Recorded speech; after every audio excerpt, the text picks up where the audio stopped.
श्री साई सच्चरित्र अध्याय 53 अवतरणिका ग्रंथांच्या शेवटी दिलेला अध्यायवार सारांश. श्री गणेशाला नमस्कार असो, श्री सरस्वती देवीला नमस्कार असो, श्री गुरु महाराजांना नमस्कार असो, श्री कुलदेवतेला नमस्कार असो, श्री सीता व श्री रामचंद्र यांना नमस्कार असो, श्री सद्गुरू साईनाथांना नमस्कार असो. श्री साई साक्षात मूर्तिमंत ब्रह्म आहेत. संतांचे सार्वभौम राजे आहेत. अनेक सिद्धी हाताशी असलेले कार्यक्षम सद्गुरू म्हणून त्यांची जगभर कीर्ती आहे आणि बुद्धीला प्रेरणा देणारे आहेत. जन्ममरण चुकवणाऱ्या त्यांना अनन्य भावाने शरण जाऊया आणि त्यांचे पवित्र चरण वंदूया, म्हणजे संसाराच्या भयाचे ते हरण करतील. मागच्या अध्यायात प्रथम सिंहावलोकन करून अवतरणिका देऊन ग्रंथ संपूर्ण करेन असे वचन दिले. हेमाडपंत असे म्हणाले, परंतु तसे घडले नाही. अवतरणिका म्हणून फक्त ग्रंथाचा सारांशच दिला की विसरतेपणी ते लिहायचे राहून गेले हे कळत नाही. ज्याने ग्रंथ लिहिण्यास सुरुवात करावी त्यानेच शेवटी अवतरणिका देऊन ते लिहिणे पुरे करावे असा सर्वत्र नियम आहे. परंतु नियमाला अपवाद असतो. त्याचाच प्रत्यक्ष अनुभव आपल्याला येथे दिसतो. आपल्या इच्छेप्रमाणे काही होत नसते. बाबांची इच्छा जास्त महत्त्वाची असते. हेमाडपंत एकाएकी मरण पावले. सगळ्यांचे मन दुःखित झाले आणि कोणाला काही सुचेनासे झाले. अवतरणिकेचा पत्ता कोणाला लागेना. अण्णासाहेबांचा लेखसंग्रह सापडण्यास कठीण होता. त्याचा प्रयत्नपूर्वक तपास करून त्यांचे चिरंजीव गजाननराव यांनी जरूर तितके लेखाचे कागद मला दिले. अण्णासाहेब काटकसरी होते. चिठोरी फुकट जाऊ देत नसत. कोणतेही काम नीटनेटकेपणाने व चातुर्याने करण्याचा त्यांचा स्वभाव होता. चिठोऱ्यांवर अध्याय लिहित असत आणि त्याच ग्रंथ छापणाऱ्याच्या हाती देत असत. बिनकामाचा खर्च त्यांच्या मनाला टोचत असे. त्यांची सर कोणाला करता येणार नाही. निर्जीव अशी बापुडी जी चिठोरी त्यांना पाहून हेमाडपंतांच्या मनात दया उद्भवली की संतश्रेष्ठ श्री साईबाबांची सेवा घडल्याशिवाय त्यांचा उद्धार कसा बरे होईल. हेमाडपंतांच्या मनात असा विचार आला. चिठोऱ्या गोळा करून त्यांच्याकडून ही सेवा करवून घेण्यात त्यांचा हा थोर विचार असावा. शेवटच्या अध्यायाची तीच तऱ्हा होती. तोही चिठोऱ्यांवरच लिहिला होता. परंतु पुष्कळ विचार करूनही अवतरणिका काही मिळेना. अण्णासाहेबांचे चिरंजीव गजाननराव व इतर मंडळींना ती गोष्ट सांगितली आणि बाबासाहेब तर्खडकरांनाही ती कळवली. त्या सर्वांचे मत पडले, अवतरणिका ही व्हायलाच हवी. बाबासाहेबांनी त्याबद्दल मुदत घालून श्री साईलीला मासिकात प्रसिद्ध केली. परंतु मुदतीचे दिवस संपून गेले तरी अवतरणिका आली नाही. हेमाडपंत हे सद्गुणांची खाण होते. त्यांच्या मुखी वेदांत पाणी भरत होते आणि त्यांची भाषेची सुबोधता या ग्रंथातून दिसत होती. खरोखर सद्गुरूंच्या कृपेची करणी अपूर्व आहे. सद्गुरू साईंचे भक्त असंख्य आहेत. त्यात कवींचे भूषण असलेला हेमाडपंतांसारखा कोणी बुद्धिमान महापुरुष असेल तोच ती लिहू शकेल. अवतरणिका कुठूनच येईना म्हणून माझे मन खिन्न झाले. मी दत्तस्वरूप सद्गुरू साईनाथांची प्रार्थना केली आणि त्यांची करुणा भागली. मी पामर मंदबुद्धी आहे. विद्येचा मला गंध नाही आणि काव्य करणे तर मुळापासून जाणत नाही. तेव्हा ही ओवीबद्ध रचना मला कशी करता येईल. परंतु या गोष्टीला एक आधार आहे. श्री दत्तस्वरूप साईबाबांच्या मनात असले तर ते चिलटाकडून सुद्धा मेरू पर्वत उचलवतात. त्यांची सत्ता फार मोठी आहे. म्हणून शिवस्वरूप साईनाथांची मी पुन्हा प्रार्थना केली की हे साईनारायणा, माझ्यावर कृपा होऊ द्या आणि अवतरणिका लिहिण्यासाठी माझ्या बुद्धीला लवकर प्रेरणा द्या. काव्य करायची माझी शक्ती नाही. श्री गुरु महाराजांना माझ्या मंदबुद्धीची जाण आहेच. म्हणून त्यांच्या पायांना वंदन करून अवतरणिका तयार करण्याला आता मी प्रारंभ करतो. श्री साई सच्चरित्र ग्रंथाचा भाग ही अवतरणिका श्री गजाननरूपी साईच पुरी करणार आहे. त्याचे वैभव अपूर्व व फार मोठे आहे. माझे तोंड निमित्त मात्रच आहे. पहिले अध्यायात मंगलाचरण झाले. विघ्नांचे हरण करणारा, जगाचे मूळ कारण, शंकर पार्वतींच्या गळ्यातील ताईत अशा श्री गजाननाला नमन केले. वाणीचा अपूर्व प्रभाव असलेली, बुद्धीचे अतिचातुर्य असलेली, विश्वाला मोह घालणारी व इच्छिलेल्या गोष्टी देणारी अशी जी सरस्वती, तिला नमन केले. कुलगुरू, आप्तेष्ट, गुरुजन परमेश्वराचे जणू काय सगुण अवतारच आहेत असे जे संत व सज्जन लोक आणि शरण जाण्यास योग्य व मोक्षाचा गुप्त ठेवा असे जे सद्गुरू साई भगवान यांना नमस्कार केला. शेवटी गहू दळण्याची कथा सांगून महामारी पूर्णपणे कशी घालवली हे स्पष्ट करून साईबाबांच्या सामर्थ्याचे वर्णन केले. दुसऱ्या अध्यायात चालू ग्रंथ लिहिण्याचा हेतू, दाभोळकरांना बाबांचे प्रथम दर्शन, त्यांचे हेमाडपंत म्हणून नामकरण, गुरुची आवश्यकता नाही या वादाचे खंडन वगैरे गोष्टी सांगितल्या. तिसऱ्या अध्यायात हा ग्रंथ लिहिण्याची दाभोळकरांना साईमुखातून आज्ञा कशी झाली ते सांगितले आणि मग रोहिल्याचा वृत्तांत कथन केला. चौथ्या अध्यायात जगच्चालकाचे म्हणजे परमेश्वराचे अत्यंत लाडके जे साधू संत त्यांचे या पृथ्वीवर कोणत्या कारणाने जन्म घेणे झाले याची विस्ताराने चर्चा झाली. तसेच साक्षात दत्ताचे अवतार व प्रत्यक्ष स्वर्गीय कल्पवृक्ष असे जे श्री साई त्यांचे शिर्डी क्षेत्री प्रथम आगमन कसे झाले याचे समग्र वर्णन झाले. पाचव्या अध्यायात आधी शिर्डी क्षेत्री गुप्त होऊन मग पुन्हा श्रीमंत चांद पाटलाबरोबर तेथेच प्रगट होऊन साईबाबांनी सगळ्यांना आश्चर्यचकित कसे केले, गंगागीर वगैरे संतांची एकत्र बसणे उठणे कसे झाले आणि आपल्या डोक्यावर दुरून पाणी वाहून आणून बाग निर्माण कशी केली याचे समस्त निरूपण झाले. सहाव्या अध्यायात रामनवमीचा मोठा उत्सव, बाळाबुवा कीर्तनकार व मशीद माईचा जीर्णोद्धार याविषयीची सविस्तर वर्णन झाले. सातव्या अध्यायात बाबांचे ध्यानस्थ असणे, खंडयोग, धोती पोती इत्यादी प्रयोग करणे, हिंदू की मुसलमान असल्याचे ढोंग करणे आणि संतांचे मनोगत समजण्यास किती अवघड असते याचे वर्णन झाले. बाबांचा पोशाख, बाबांचे वागणे, रोग्यांना औषध देणे, त्यांची चिलीम, जात, धुनी आणि मशिदीत व देवळात दिवे लावणे, त्यांचा आजार व त्यात नानासाहेब चांदोरकरांनी डॉक्टरला नेऊन आणि भागोजी शिंद्यांनी हाताला तूप चोळून व पट्ट्या बांधून केलेली सेवा हे सर्व दृश्य आश्चर्यकारक होते. भागोजी शिंद्यांची महाव्याधी, खापर्ड्यांच्या मुलाच्या ग्रंथीज्वरावर उपाय आणि नानासाहेब चांदोरकरांचे बाबांना आपल्याबरोबर पंढरपूरला चालण्याचा आग्रह करणे या सर्व गोष्टी विद्वान हेमाडपंतांनी सांगितल्या. आठव्या अध्यायात मनुष्यजन्माचा अपूर्व महिमा, साईबाबांची भिक्षा मागण्याची तऱ्हा, बायजाबाईंची संत सेवा आणि बाबांचे जेवणाचे कौतुक याचे वर्णन झाले. तसेच बाबा, तात्या व म्हाळसापती हे तिघे मशिदीत कसे झोपत असत, बाबांचे त्या दोघांवर खास पण एकसारखे प्रेम कसे होते आणि राहता गावचे खुशालचंद शेठ आणि शांती व ज्ञान यांचे खाण असलेले साईबाबा यांचा कसा प्रेमसंबंध होता या निरूपणाचा आनंदही या अध्यायात आहे. नवव्या अध्यायात भक्तश्रेष्ठ तात्या पाटील, एक थोर इंग्रज गृहस्थ व तात्यासाहेब नूलकर यांचे आज्ञा मोडल्याने घोर परिणाम भोगणे, बाबांच्या भिक्षा मागण्याच्या अधिकाराची लक्षणे, 5 प्रकारचे महायज्ञ आणि करवून आणलेले भिक्षेचे अन्न बाबांनी खाणे याबद्दलचे मोठ्या चातुर्याने वर्णन झाले.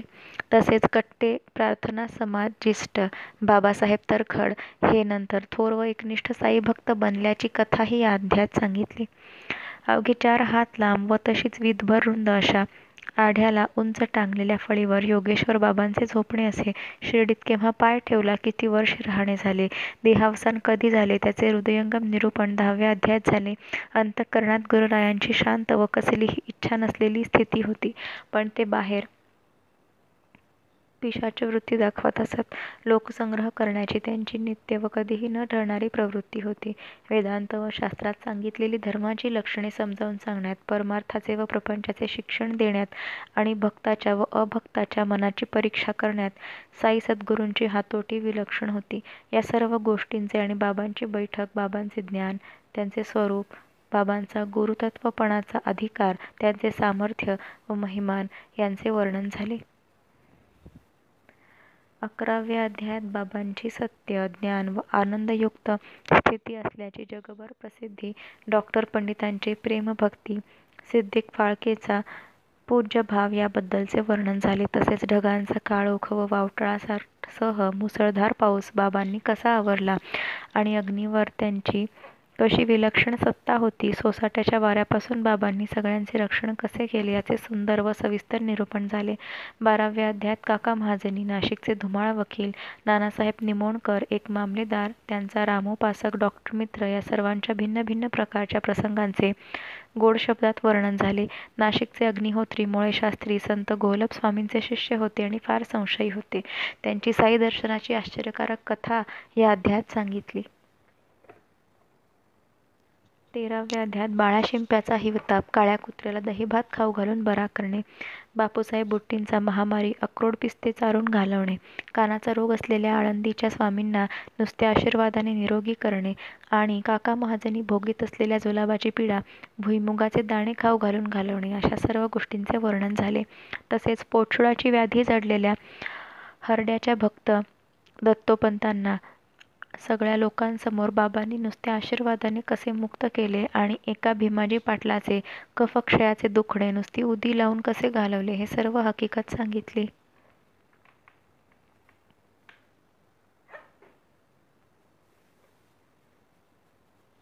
14व्या अध्यायात नांदेडचे पारशी शेठ रतनजी, जे प्रख्यात व्यापारी होते परंतु पुत्रसंतान नसल्याने मनात दुःखी होते, त्यांना पुत्रसंतान देऊन साईबाबांनी कसे सुखी केले आणि नांदेड शहरात गुप्तपणे हमाली करून असणाऱ्या मौलीसाहेब नावाच्या संताची साईबाबांच्या खोणेच्या शब्दांनी सगळ्यांना ओळख कशी झाली ही आश्चर्यकारक कथा सांगितली. 15व्या अध्यायात दासगणूंना बाबांनी नारद मुनींची कीर्तन करण्याची पद्धत सांगितली. चोळकरांचे व्रत, त्यांना साखरेचा चहा पाजून फेडले आणि पाल चुकचुकल्यावरून औरंगाबादेहून आलेली पाल मशिदीतील पालीला भेटल्याची बातमी सर्वांना सांगितली. या सर्व कथांचे वर्णन झाले. 16व्या अध्यायात संतती व संपत्ती यांनी परिपूर्ण असलेला एक गृहस्थ साईबाबांच्या कीर्तीचा डंका ऐकून ब्रह्मज्ञान मिळवण्यासाठी शिर्डीला आला. ज्याची ब्रह्म प्राप्त करण्याची इच्छा असेल त्याच्या मनाला आधी संसारात विरक्ती वाटली पाहिजे, धनाचा लोभ सुटला पाहिजे आणि खिशात नोटा असून ज्याला बाबांना 5 रुपये उसने देवत नाहीत, त्याला ब्रह्म कसे मिळेल याविषयीच्या मनोहर कथांमध्ये साईंची उपदेश करण्याची शैली व हेमाडपंतांची प्रसादयुक्त वाणी यांचा दुधात साखर पडल्याप्रमाणे संयोग झाला. 17व्या अध्यायात पूर्वीच्याच कथेच्या संबंधाने ब्रह्मज्ञानाचे विस्तारपूर्वक कथन आणि धनाचा लोभ पूर्णपणे घालवण्याबद्दल ऐकण्यासारखे वर्णन झाले. 18व्या अध्यायात साठ्यांची श्री गुरुचरित्राबद्दलची कथा, राधाबाईंना केलेल्या उपदेशाचे वर्णन आणि हेमाडपंतांवर झालेल्या बाबांच्या अनुग्रहाची हकीकत हे सर्व कौशल्याने सांगितले. 19व्या अध्यायात हेमाडपंतांवर झालेल्या अनुग्रहाच्या कथेचाच विस्तार साईंच्या उपदेशानुसार अत्यंत विचारपूर्वक पद्धतीने केला. 20व्या अध्यायात दासगणूंनी ईशावास्य भावार्थ बोधिनी लिहिण्यास सुरुवात केली. त्यात मनाला एक शंका उद्भवली. त्यांनी ती बाबांना विचारली आणि बाबा म्हणाले की काकासाहेब दीक्षितांची मोलकरीण तिचे निवारण करेल. अशा सद्गुरूच्या अपूर्व महिम्याचे गोड निरूपण झाले.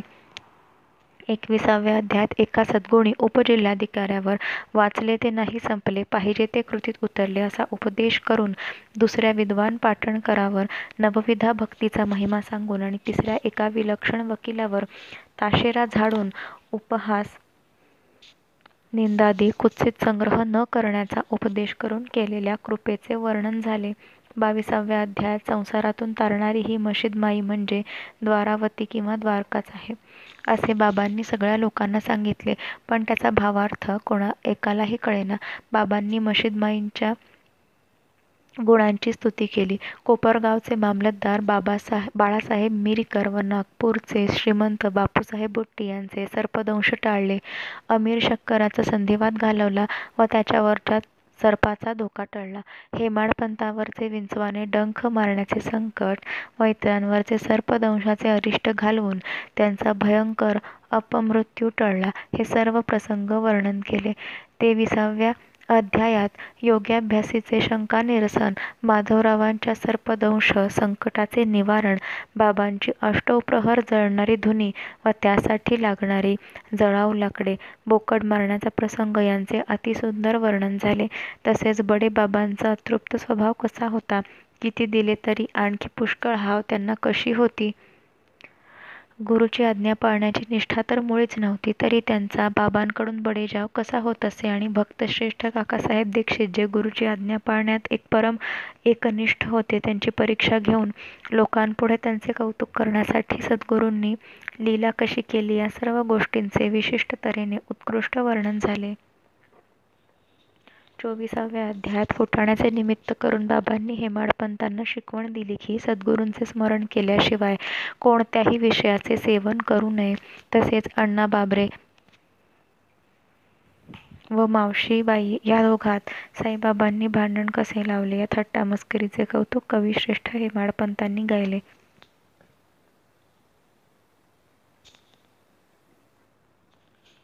25व्या अध्यायात अहमदनगरचे राहणारे कासार जातीचे भक्त दामू अण्णा यांची कापूस व तांदळाचा फार मोठा सौदा करण्याची इच्छा होती, पण त्या सौद्यात त्यांचे निश्चितपणे नुकसान होईल आणि आंबे खाल्ल्याने संतानप्राप्ती होईल हे ज्ञानरूपी सूर्य, जे श्री साई त्यांनी सांगितलेल्या ज्या कृत्याचे निरूपण झाले.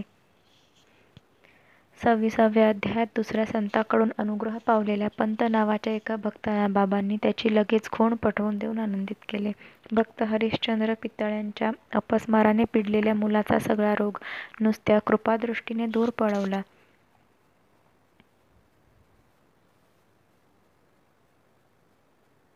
पितळ्यांना पूर्वी 2 रुपये दिले असल्याचे बोलून आणखी 3 रुपये देऊन त्यांची पूजा करण्यास सांगितले.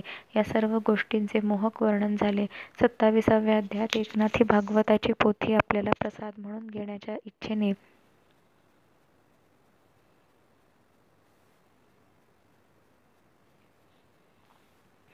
काका महाजनी बाबांच्या हातात देतात, परंतु बाबा ती माधवरावांना देतात हे सांगितले. तसेच एका रामदासाच्या पोथ्यात असलेली विष्णू सहस्त्रनामाची पोथी त्याला नकळत बाबा घेतात आणि तीही माधवरावांना देतात आणि अशा प्रकारे विष्णू सहस्त्रनामाची पोथी देऊन शामरावांवर दयेचे सागर साई अनुग्रह कसा करतात याचेही वर्णन झाले.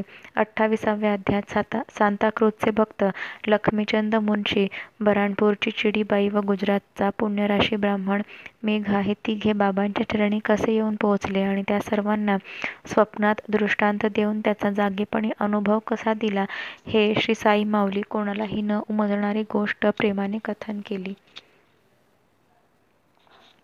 ही श्री साई माऊलीची कोणालाही न उमजणारी गोष्ट प्रेमाने कथन केली. 29व्या अध्यायात भोळा शंकर असलेल्या श्री साईबाबांच्या दान करण्याच्या उदारतेचा सोहळा पाहण्यासाठी मद्रास प्रांताचा एक भजनी मेळा शिर्डी क्षेत्री कसा आला आणि रघुनाथराव तेंडुलकरांच्या मुलाच्या परीक्षेचा प्रकार, त्यांनी बाबांनी दूर केलेली पेन्शनबद्दलची चिंता व सर्व बाबांच्या मनोहर लीलांचे वर्णन केले. तसेच साईचरणी मोठे प्रेम असलेल्या भक्त डॉक्टर कॅप्टन हाट यांना ग्वाल्हेर मुक्कामी पहाटे स्वप्नात दर्शन दिल्याचे सुंदर कथानकही सांगितले.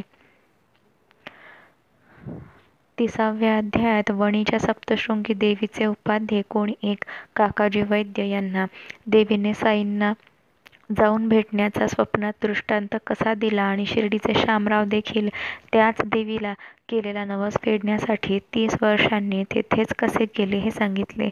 तसेच राहत्याचे खुशालचंद शेठ व पंजाबी ब्राह्मण रामलाल या दोघांना बाबांनी शिर्डीला चल म्हणून स्वप्नात कसे म्हटले याचेही वर्णन केले. 31व्या अध्यायात मानस सरोवराला जाण्यास निघालेल्या मद्रासी संन्यासी विजयानंदाला श्रीकृष्णच असलेल्या साईबाबांनी आपल्या पायांपाशी कसे ठेवून घेतले आणि साईचरणी कमळातील भ्रमर असे भक्तश्रेष्ठ मानकर यांचा व हिंस्त्र क्रूर अशा वाघाचाही उद्धार कसा केला ही सुंदर कथा वर्णन करून सांगितली. 32व्या अध्यायात साईबाबांनी आपल्या मुखाने कथा सांगितली की आम्ही सज्जन 4घे जण देवाचा शोध लावण्यासाठी रानात हिंडत असताना मी अभिमान टाकून देताच गुरु महाराजांनी मला दर्शन दिले. तसेच उपवास करणाऱ्या गोखलेबाईंचे कथानक आणि बाबांनी आणखी एक स्वतः सांगितलेल्या गोष्टीचे कौतुक हेमाडपंतांनी गायले. 33व्या अध्यायात नारायण जानींच्या मित्राला एकाएकी विंचू चावला आणि एका भक्ताच्या मुलीला तापाने त्रास दिला. नानासाहेब चांदोरकरांची मुलगी प्रसूतीच्या वेदनांनी घाबरून जाऊन मनात दुःखी झाली आणि कोणाला काही सुचेना. अशा वेळी उदीचा अमोघ प्रभाव सगळ्यांना खरोखर कळल्याचे मोहक वर्णन झाले. त्याशिवाय भक्तश्रेष्ठ आप्पासाहेब कुलकर्णी व बाळाबुवा भजनकार यांची आणि श्रद्धावंत व भाविक भक्त हरिभाऊ कर्णिक यांच्या दक्षिणेची बोधप्रद कथाही या अध्यायात सांगितली. 34व्या अध्यायात मालेगावच्या एका डॉक्टरचा पुतण्या हाड्या व्रणाने अति त्रासला होता. भक्तश्रेष्ठ डॉक्टर पिल्ले भयंकर नारोने पीडित होते. शिर्डीचे बापाजी यांचे कुटुंब ग्रंथीज्वराने जर्जर झाले होते. एका एराणी लहान पोर फेफरे आल्याने फार दुःखी होते. हरद्याचे एक गृहस्थ मुतकड्याने अत्यवस्थ होते आणि मुंबईच्या एका प्रभुकायस्थ गृहस्थाचे कुटुंब प्रसूतीच्या समयी महासंकटात सापडले होते. या सर्व रोगांचे उदीच्या नुसत्या स्पर्शाने उच्चाटन झाल्याचे निरूपण झाले. 35व्या अध्यायात काका महाजनींचे एक निर्गुणाचे रूप भजक मित्र बाबांच्या नुसत्या दर्शनानेच मूर्तिपूजक कसे बनले आणि मुंबईचे एक सॉलिसिटर धरमसिंग जेठाबाई ठक्कर यांना गुरुश्रेष्ठ बाबांनी सबीज द्राक्षे लगेच निर्बीज कशी करून दिली या कथेचे वर्णन झाले. तसेच वांद्र्याचे एक कायस्थ ज्यांना स्वस्थ झोप येत नव्हती आणि नेवाशेचे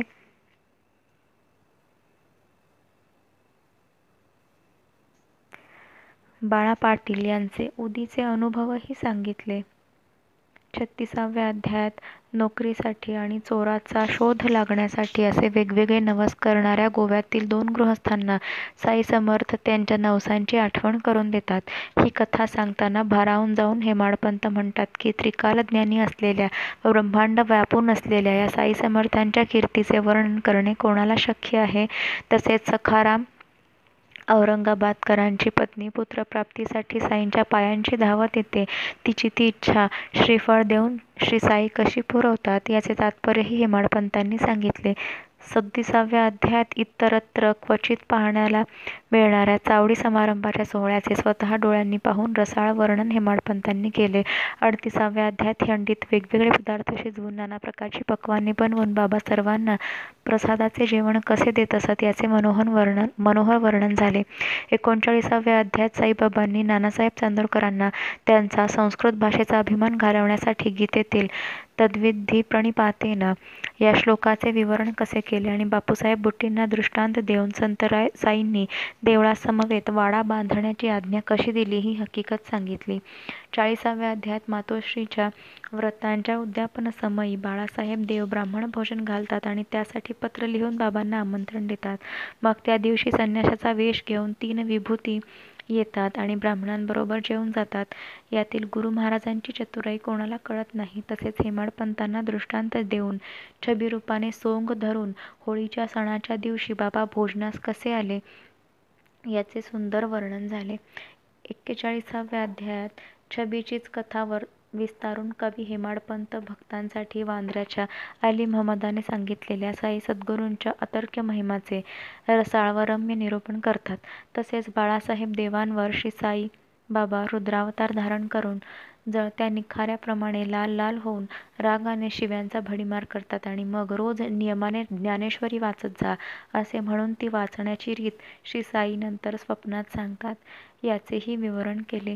42व्या अध्यायात भक्त तात्यांचे बाबांच्या कपाळावर त्रिपुंड रेखाटणे, साईंनी दिलेली आपल्या देहत्यागाची पूर्वसूचना, रामचंद्र पाटलाला आजारातून उठवणे आणि तात्या पाटलाचे मरण चुकवणे इत्यादी सर्व पुण्यकारक गोष्टी वर्णन केल्या. तसेच सद्गुरू साईनाथांच्या निर्याणाचा वृत्तांत ऐकून श्रोत्यांच्या मनात उद्विग्नता उठली आणि हेमाडपंतांचा जीव व्याकुळ झाला. 43 व 44 या अध्यायात बाबांचा निधन वृत्तांत, जो मागच्या अध्यायात अपूर्ण राहिला तोच हेमाडपंत आता निःसंशयपणे पुरा करतात. 45व्या अध्यायात एकदा काकासाहेब दीक्षित, काका महाजनी व माधवराव देशपांडे यांच्यासह मुंबईत एकनाथी भागवत वाचत असताना त्यांच्या मनात शंका उद्भवली. माधवरावांनी त्या शंकेचे निरसन करण्याचा प्रयत्न केला, परंतु दीक्षितांच्या मनास समाधान झाले नाही. मग आनंदराव पाखड्यांनी दुसऱ्या दिवशी येऊन आपले स्वप्न सांगितल्यावर दीक्षितांच्या शंकेचे निरसन होते ही सर्व कथा सांगितली. तसेच आढ्यावर टांगलेल्या फळीवर म्हाळसापती झोपू का शकणार नाही या प्रश्नाचे उत्तर साई समर्थ देतात. ही कथाही मोठ्या कौशल्याने वर्णन केली. 46व्या अध्यायात आपल्या जागीच बसून साईबाबांचे सर्व ठिकाणी हिंडणे फिरणे कसे असते, काशी गया येथे विचित्र तऱ्हेने जाऊन त्यांनी लोकांना चमत्कार कसा दाखवला या बाबांच्या अद्भुत चरित्राचे वर्णन झाले. चांदोरकरांच्या मुलाच्या लग्नाच्या सोहळ्याला जाण्यासाठी बाबा श्याम्याला सांगतात आणि गया शहरात त्याच्या नजरेला बाबा छबी रूपाने दिसतात.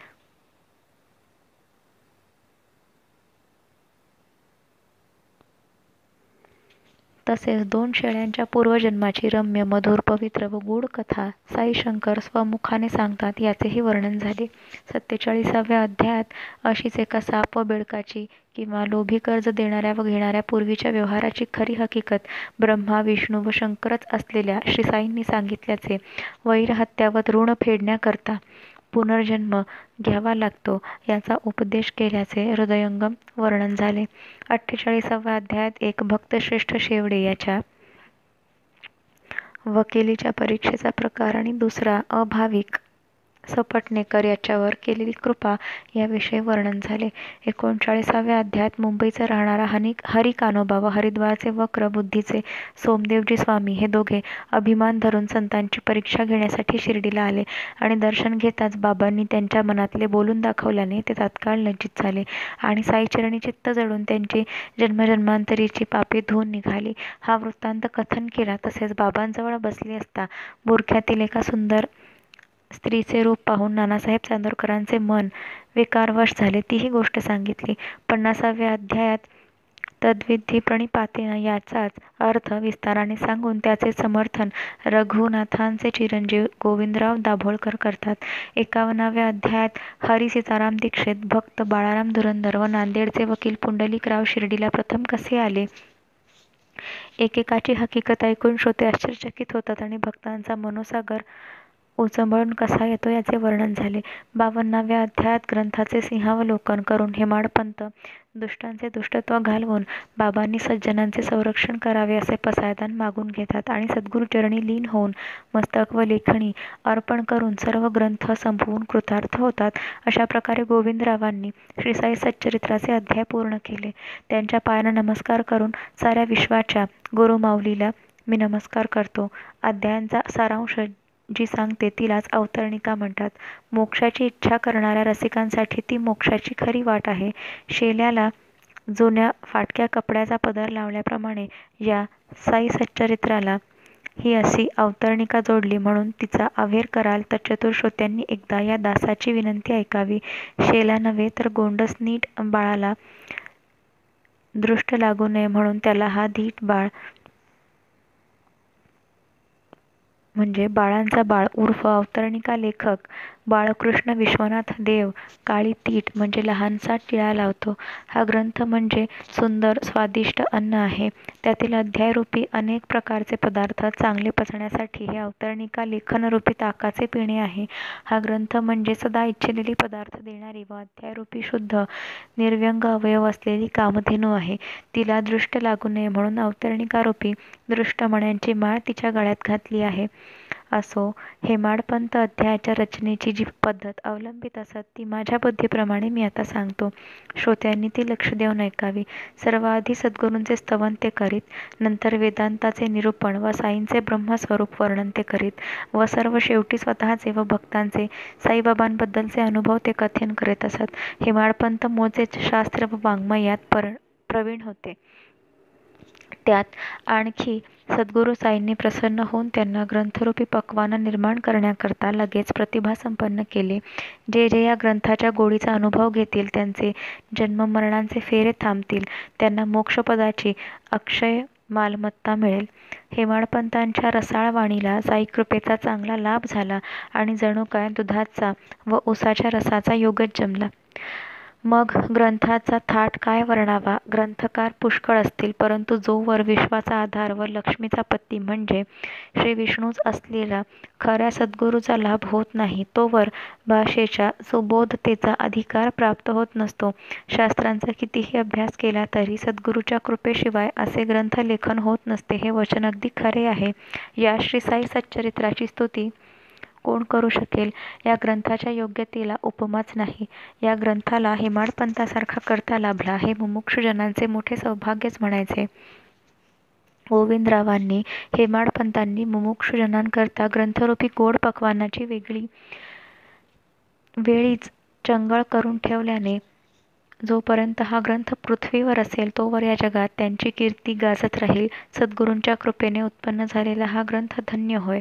मुमुक्षुजनांना हा मान्य होईल आणि त्यांची सारासार विचार करण्याची अक्षमता तो घालवेल. कोटी कोटी जन्मांच्या चांगल्या कृतींचा ठेवा होता म्हणून गोविंदरावांना ही सेवा घडली आणि ग्रंथलेखनाचा गोड मेवा मिळाला. हेमाडपंत हे विद्वान व वेदांत विद्येची आवड असणारे कट्टे भक्त होते आणि रात्रंदिवस साईचरणी आसक्त असत. वेदांताचा विषय समजण्यास फार कठीण आहे. त्याला भक्ती व ज्ञान यांची जोड देऊन असा ग्रंथ निर्माण करणे गुरुकृपेशिवाय अगदी अशक्य आहे. हे अध्याय नव्हे तर सोन्याची कोंदणे आहेत, ज्यात हेमाडपंतांनी महाप्रयत्नांनी कथारूपी अमोल रत्ने त्यांच्या अर्थरूपी तेजांच्या किरणांसह जडवली आहेत. हे अनेक अध्याय म्हणजे सुगंधित फुलांच्या माळा आहेत, ज्या प्रेमळ बाळ गोविंद आपल्या मनाप्रमाणे श्री सद्गुरू साईंच्या गळ्यात शुद्ध भक्तीने अर्पण करत आहेत. हे नाना प्रकारचे अध्याय जणू काय सोन्याचे घडे आहेत, ज्यात रघुनाथरावांचे पुत्र गोविंदराव मुमुक्षुजनांचा अहंकार घालवण्यासाठी गंगेचे पाणी भरून ठेवतात. या ग्रंथरूपी रणांगणाच्या आकाशात रघुनाथपुत्र गोविंदराव आपल्या बुद्धिरूपी तलवारीने राक्षसी वृत्तींच्या लोकांचा ताठा, अभिमान व ढोंगीपणा रगडून अध्यायरूपी अनेक यशस्तंभ उभारतात. हा ग्रंथ म्हणजे रत्नजडित पंचारती आहे. त्यातील अध्यायांच्या कथांचा म्हणजे तेलाच्या वातींचा अर्थरूपी प्रकाश घेऊन शांती व विरक्ती या दोघी संतांचा राजा श्री साई याला ओवाळण्यासाठी येतात. हा ग्रंथ म्हणजे विश्वाला मोह घालणारी माया आहे, जी अध्यायरूपी हात उंच उभारून कथांच्या अर्थरूपी केयुरांनी शरीर शृंगारून साईरूपी ब्रह्माला आलिंगन द्यायला सज्ज झाले आहे. हे साई सच्चरित्र म्हणजे ग्रंथांचा सम्राट आहे, ज्यातील अध्याय हे चतुर स्तुतिपाठक आहेत व जे त्या सम्राटाच्या श्रद्धा, ज्ञान व वेदांताच्या थाटाचे व अफाट वैभवाचे वर्णन करतात. हे साई सच्चरित्र म्हणजे परमार्थाचा बाजार आहे, ज्यातील एक एक अध्याय म्हणजे दुकान किंवा खरेदी विक्रीचे ठिकाण आहे व ज्यात अनुभवाच्या कथारूपी वस्तू दाट रचल्या आहेत. हा ग्रंथ म्हणजे गंगा नदीचे प्रचंड पात्र आहे, ज्यातील अध्याय म्हणजे सुबक रचलेले घाट आहेत. गुरुकृपेचे सामर्थ्य अफाट असल्याने त्यातून कथारसरूपी अमृताचा प्रवाह अचाट वाहत आहे. हा ग्रंथ नव्हे तर कल्पवृक्ष आहे.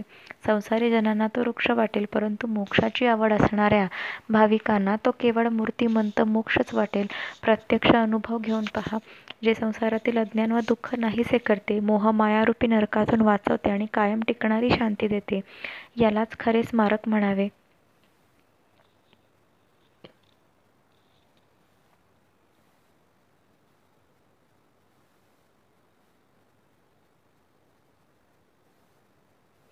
ग्रंथकार गोविंदराव हे भ्रमर होऊन साईचरण कमलांचा नित्य नवा पुष्परस चाखत असतात. त्यांचे आडनाव दाभोळकर होते व ते विद्या, विनय व आचार संपन्न असून इंग्रजांच्या सेवेतील एक तत्पर अधिकारी होते. त्यांची पत्नी रखुमाबाई सुशील, भाविक, पतिपरायण, नम्र भाषण करणारी असून तिचा साईचरणी दृढ भाव होता. वेंगुर्ल्याजवळ दाभोळ येथे त्यांची मूळ वस्ती होती. नंतर त्यांच्या वाडवडिलांनी केळवे या गावी वस्ती केली. शके 1781 साली मार्गशीर्ष महिन्याच्या शुक्ल पक्षाच्या पंचमीला रघुनाथरावांची पत्नी लक्ष्मीबाई हिच्या पोटी हे महापुण्यवान गोविंदराव जन्मले. गौड सारस्वत ब्राह्मण जातीचे व भारद्वाज गोत्राचे हे 70 वर्षांचे असताना शके 1851 साली आषाढ शुद्ध नवमीला निधन पावले. या साई सच्चरित्र ग्रंथाची सुरुवात शके 1844 साली चैत्र महिन्यात केली आणि 1851 साली ज्येष्ठ महिन्यात त्याचे 52 अध्याय पूर्ण झाले. गोविंदरावांना एकच मुलगा व 5 मुली आहेत, ज्यापैकी 4 विवाहित आहेत. मुलगा विवाहित असून वैद्यकीय शिकत असतो. अविवाहित मुलगीही तेच शिकत असते. आता श्री गुरुचरित्रात किंवा इतर ग्रंथात दिलेली पारायण करण्याची पद्धत आणि सप्ताह करण्याची सोपी तऱ्हा सांगतो. श्रोत्यांनी ते लक्ष देऊन ऐकावे. पारायण करताना ते मन शुद्ध करून व भक्तिभावाने करावे. ते 1, 2 किंवा 3 दिवसात संपवावे, म्हणजे श्री साई नारायणाला संतोष होईल. हे जमत नसेल तर ते आरामाने 7 दिवसात संपावे, म्हणजे पुण्यसंपत्ती जोडली जाईल, मनाची हौस साई पुरवेल आणि संसाराची भीती नाहीसी होईल. गुरुवारी पहाटे अंघोळ करून पारायणाला सुरुवात करावी. नित्यकर्म चटकन उरकून आसनावर बसावे. सुंदर ऐसपैस मांडव घालावा आणि केळीचे खुंट, कर्दळीची पाने, वस्त्रे इत्यादींनी वर मनोहर आच्छादन घालून त्याला शोभा आणावी. त्यात उच्च आसन म्हणजे पाट किंवा चौरंग ठेवून सभोवती अनेक प्रकारच्या विविध रंगाच्या रांगोळ्या काढाव्यात. त्या दृष्टीला सुखदायक असाव्यात. नंतर साई सद्गुरूंची मूर्ती किंवा सुंदर तस्वीर घेऊन तिला प्रेमभराने वंदन करून ती या आसनावर काळजीपूर्वक ठेवावी. नंतर साई सच्चरित्राच्या पोथीला रेशमी कपड्यात बांधून श्री सद्गुरूंच्या पुढे ठेवून दोन्ही पंचोपचाराने पूजा करून पोथी वाचण्यास सुरुवात करावी. 8ही दिवस व्रतस्थ राहावे. त्यातील पुढील नियम पाळावे लागतात. स्नान करून शुद्ध धुतलेली वस्त्रे वापरणे, उपवास करणे, आचरण शुद्ध व नीतियुक्त ठेवणे, स्त्रीसंग न करणे, जमिनीवर झोपणे आणि फक्त दूध व फळे खाऊन किंवा भाजलेले धान्य खाऊन किंवा दिवसभर काहीच न खाता फक्त रात्रीच व दिवसातून केव्हाही एकदा चांगले जेवून उपवास करावा. पूर्व दिशेकडे तोंड करून सद्गुरूंची मूर्ती मनात आठवून मन स्वस्थ करून आनंदाने ग्रंथ वाचावा. 8-8, 7-8, 6, 8 व 7 असे अध्याय रोज अनुक्रमे पहिल्या 7 दिवसात वाचावेत आणि 8व्या दिवशी फक्त अवतरणिका म्हणजे शेवटचा 53वा अध्याय वाचावा. 8व्या दिवशी व्रत संपवून साई नारायणाला नैवेद्य दाखवून आप्तेष्ट व ब्राह्मणांना सुग्रास भोजन व यथाशक्ती दक्षिणा द्यावी. रात्री वैदिक ब्राह्मणांना बोलावून त्यांच्याकडून वेदांचे मोठ्या आवाजात पठण करवावे आणि नंतर साखर घातलेले गोड दूध पाजून आणि दक्षिणा देऊन त्यांच्या मनाला सुखवावे. शेवटी साई सद्गुरूंच्या चरणांना नमस्कार करून त्यांना योग्य ती दक्षिणा द्यावी आणि ती शिर्डी संस्थानचा निधी वाढवण्यासाठी त्यांच्या खजिन्यात पाठवून द्यावी. यामुळे साई भगवान प्रसन्न होतील, भक्तांना वरदान देतील, संसार भयरूपी सर्पाचा नाश होईल, मोक्षाचा गुप्त ठेवा दाखवून देईल.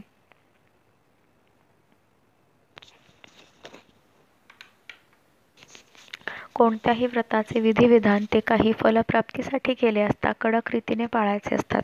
परंतु काही अपेक्षा न करता फक्त भक्तिभावाने उपास्य देवतेच्या प्रसन्नतेसाठी एखादे व्रत केले असता त्यातील भक्ती व श्रद्धा महत्त्वाची असते. शारीरिक असमर्थतेमुळे किंवा प्रापंचिक अडचणीमुळे जे नियम काटेकोरपणे पाळता आले नाहीत तर दयाळू परमेश्वर माफ करतो. उदाहरणार्थ रोजचे 6, 7 किंवा 8 सप्ताहात एका बैठकीत वाचायला हवे. परंतु वयापरत्वे किंवा हृदयविकारामुळे काहींना ते जमत नाही मला ते जमत नाही म्हणून मी पहाटे 4 नित्यपूजेनंतर 2 आणि दुपारी जेवणानंतर थोडी विश्रांती घेतल्यावर बाकीचे अध्याय वाचतो. इतक्या काळच्या विलंबानंतर जर अशुद्धता आली तर हात पाय धुवून बाबांची उदी लावून शुद्ध होऊन घेतो. तसेच वर व्रतपालनात जमिनीवर झोपण्याविषयी म्हटले आहे. पूर्वी घरात सारवलेली जमीन होती तेव्हा नुसती चटई किंवा सतरंजी टाकून त्यावर झोपणे ठीक होते. परंतु अलीकडच्या दगडी फरशीवर किंवा टाईल्सवर या वयात, तेही पावसाळ्यात किंवा थंडीत झोपणे म्हणजे आजारी पडणे होय.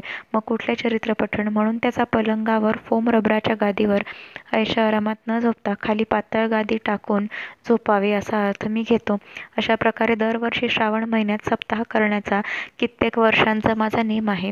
बाबांजवळ मी काही मागत नाही, परंतु दर खेपेस सप्ताहानंतरच्या 10-12 दिवसात सारख्या शुभ बातम्या येतात.